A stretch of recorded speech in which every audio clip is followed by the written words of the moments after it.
Welcome back. You're now watching the political segment of the weekend show. We'll be discussing still Democracy Day and how we have fared as a nation. Joining us in today's program to discuss this, we have Henry Shield, the political advocate and analyst. Welcome to the weekend show. Thank you very much. Thank you for having me. And I believe yes, joining us virtually, we also have Andy at TV, a social reformer.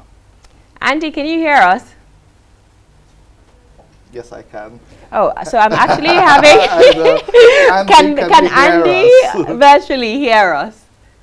No, so it doesn't seem like he's on the call yet. So we'll start here in the studio with Henry. Henry, so you were driving here today this morning and you witnessed the protest, or you heard that the DSS had arrested No, actually, I was in your studio here when I received the call that some protesters who gathered at Gudu had been dispersed.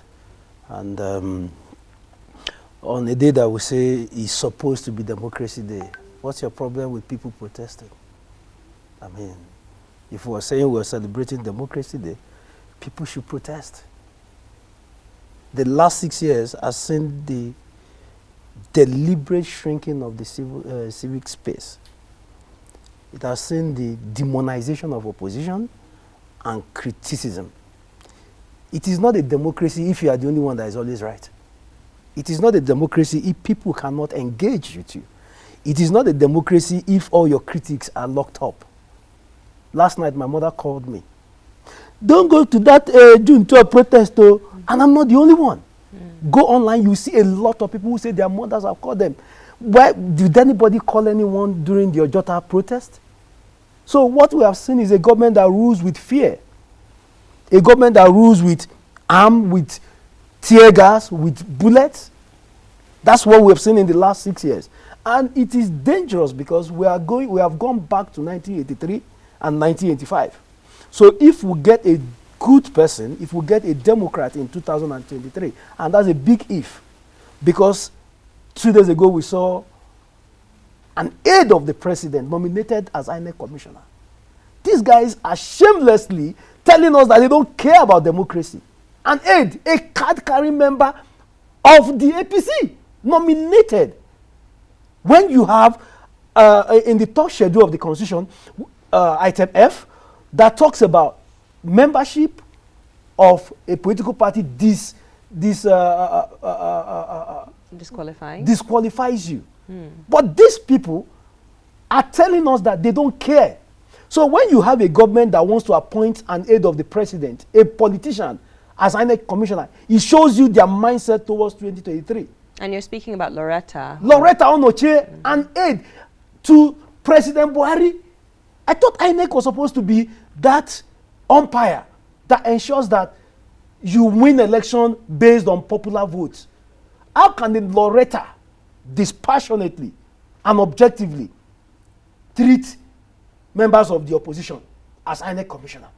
The audacity to nominate her, the shamelessness. I mean, it just looks like you watch the president on TV. It looks as if the man is fighting us.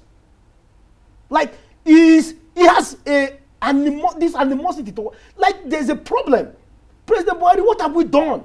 If there's a problem, come out and tell us. Nigerians, you people offended me in 1983. Let us know. You cannot rule with so much hate in your heart for 6 years. So much hate, so much, Nigerians disgust you during the NSAS protest. You send them to go and kill people's children. I mean, this is not how a president should relate to people. The last time this man had an interactive media chat, presidential media chat, not this one they are selecting media houses to go and talk. I mean, an interactive one was 31st of December 2015.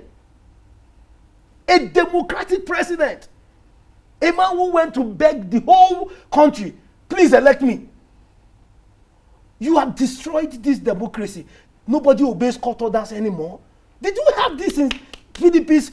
They said it's a useless 16 years, but I say in 16 years, did you have anybody disobey even the order of a magistrate court? We don't have a national assembly. We don't have a national assembly that represents the people. The judiciary is in their pocket. Nothing works anymore. So now you have the invasion of the House of Judges, justices of the Supreme Court. Why? Because they wanted to have a hold on the judiciary. They've done that now. They've removed Onogen.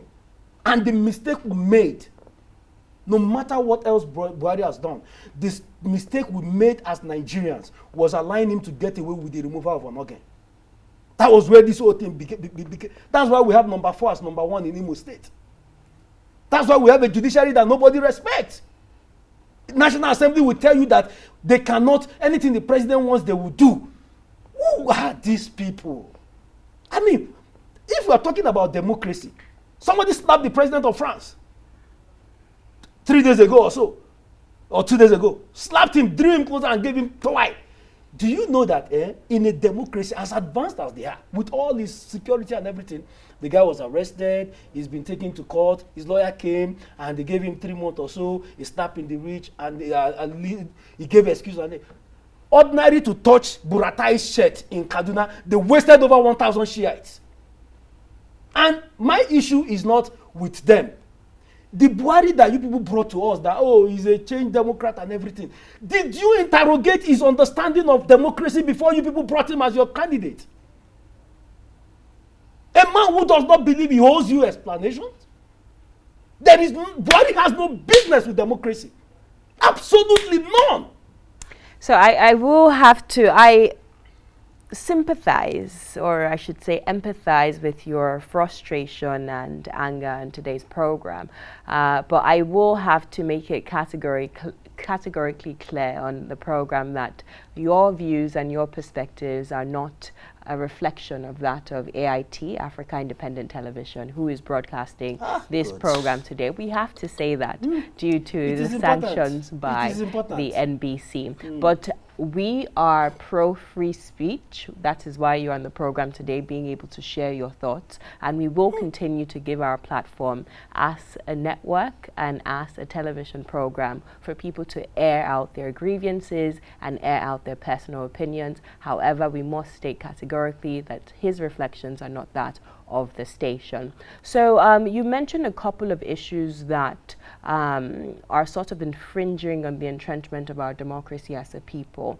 The DG of NBC was recently changed, Professor Idachaba, who had issued out a statement that broadcast houses such as AIT, such as TOS TV, such as NTA, Arise channels and what have you should all deactivate their Twitter handle, and they should no longer use that platform to communicate with their audience, because the federal government has sent out a FII policy banning such actions. In your take, how do we go about balancing the role of the government in having a hold of its citizens and instituting, policies and laws that are in line with the Constitution versus allowing citizens express themselves in this digital age? Because we had a couple of guests in the program and the lifestyle segment who talked about governments all across the world are finding it hard to balance new age technology and the entrenchment of their authority as the government and people who are meant to willpower and control, and to ensure that there isn't speech that incites violence across the country and the nations that they govern. How do we go about striking that perfect balance? Well, you can't strike any balance with a man who is committed to spit on the Constitution. In the US, let's get to the root of why this whole ban thing came up. In the US, the former US president, as a sitting president, had his Twitter account deactivated, his Facebook page deactivated. As a sitting president of the world's most powerful economy, he did. The US as a country, as a nation, did not go after Twitter. They didn't go after Facebook, because there is a difference between the office of the president and then the United States of America. That is what we don't have here. That is why everybody runs, once the president, everybody, yes sir, yes sir, yes sir, yes sir, yes sir. That is what happens here. There is no demarcation, clear-cut demarcation for a police to say, Mr. President, this order is not right, I will not carry it out. That's the difference. So it takes a man that can manage power, to understand that all the powers given to me by the constitution, because Nigerian president is the most powerful president in the world. He is the one that can do and undo. He's the one that can send Loretta of Nature to be made INEC commissioner. He's the one that can do every kind of recklessness. In the US, you can actually send the FBI on an assignment and they will tell you they wouldn't go. Now, they banned Trump. Trump ranted and everything. They banned him. Up to today, he's been banned.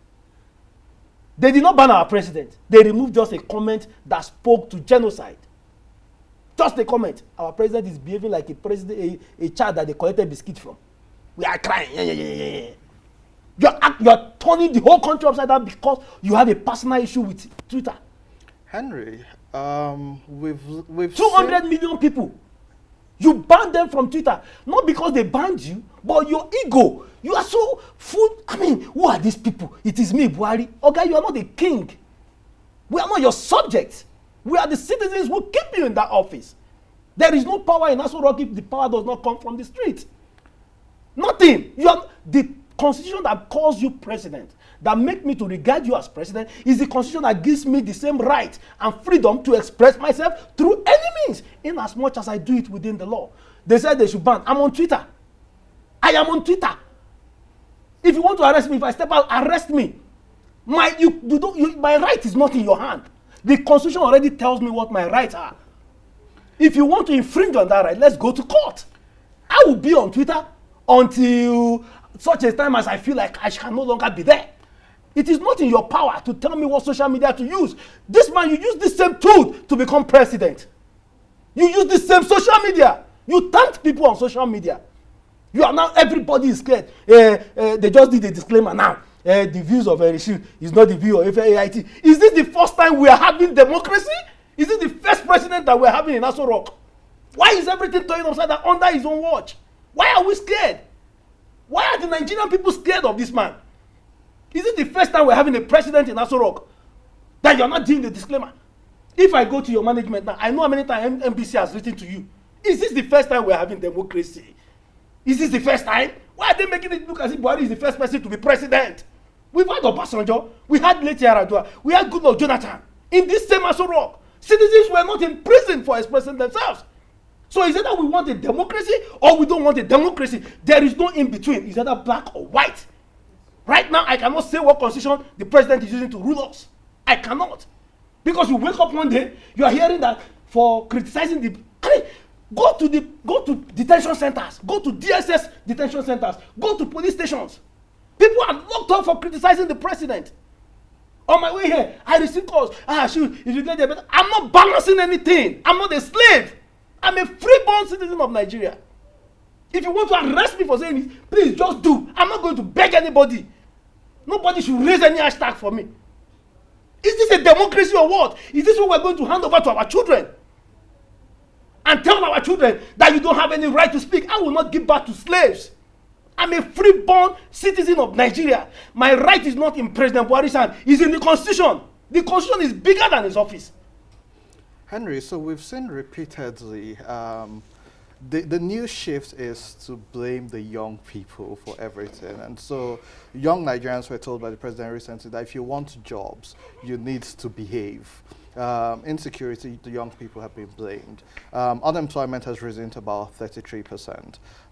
But in the president's speech today, he alluded to the fact that he has raised about 10.5 million people out of poverty. So my point is, how best should the government communicate and understand the young people of Nigeria? Since young people are the bulk of the population, how can we bridge this divide which we see where the young people are blamed for wanting to unseat the president, for wanting to divide the country, and for using social media for insecurity? How do we bridge that? Look at the mindset of the president. It is not the mindset that is ready to take responsibility for anything. It has blamed the elders for Boko Haram. It has blamed PDP for everything. It has blamed the opposition. It has blamed young people. It has called us, what did he call us when he traveled out? Lazy, young, lazy people. There is nobody that President Buhari has not blamed. He has blamed the religious leaders. He has blamed governors. The only person he has not blamed is Buhari. The only person Buhari has not blamed is Buhari. how can you engage your young people and you talk to them with so much disdain? Young people, Nigerians that are breaking records globally, and their president has nothing soothing, nothing encouraging, nothing motivating to give to them. Do you know that this situation we are in now, this situation we are in Nigeria now, it takes grace, it takes strength for you to survive and still remain sane under this government. But Nigerians are struggling. Go out every morning, you will see young people on the street refusing to take to crime. What does the president do? For you to get a job, you have to behave yourself. Is that what the Constitution says? A president for 6 years. So for 6 years, you have been keeping malice with young people. For 6 years. You have only 1 year. They are done with governance. Next year, election campaign starts. But this tenure is gone. Next year, this is already June. By December, January, campaign for 2023 starts. That's already 2022. So what exactly have you done for young people? You said he raised 10.5 million people out of poverty. This man sent over 90 million people to extreme poverty. Who did he raise by giving them 5,000 naira? I honestly wish that one of these days you will bring us face to face with the leaders of this country. They need to hear the pains of the people. Some of us, we will never, God will never make it that we have to rely on Aso Rock to feed. As long as we legitimately make money and feed our families, we will keep speaking truth to power. Look at this country now. Just go around. Do you know everybody is just waiting for that spark? People are going about with so much anger. So much anger. You buy food stuff today. I bought fish 3 weeks ago, 800 naira, 700 naira. When I went to the market on Saturday, it was 1,000 naira. And go and buy provisions. Go and buy. How are people surviving? Bag of rice is how much today? How? So what has Aso Rock? It should be more interested in making life better for people. The only thing I see, sorry, I'm not cutting you short, is that the only thing that gives this government joy is when they see that Nigerians are crying. Thank you, Henry. Henry. Unfortunately, that's all the time that we have on today's program. Thank you for coming on and sharing your thoughts with us, Henry. Well, you've heard it. I hope you've watched the lifestyle segment, the political segment, the entertainment, the sports segment, to hear the thoughts of everyday Nigerians. The weekend show, we specialize in bringing you reports from all across the 6 geopolitical zones of the nation, where you can hear the yearnings, the true reflection of the people of Nigeria. You can visit our website to watch more on all our past shows. That's www.tostvnetwork.com. Follow us on social media at Weekend Show NG, at Osaso Igbinadian. And Andy Madaki on the different social media platforms. All right, until next week, happy Democracy Day again. I salute our resilience as a people. I salute our innovation, our innovativeness, and I urge all Nigerians to keep pushing. And one day, finally, we'll reach the promised land. All right, take care. God bless you.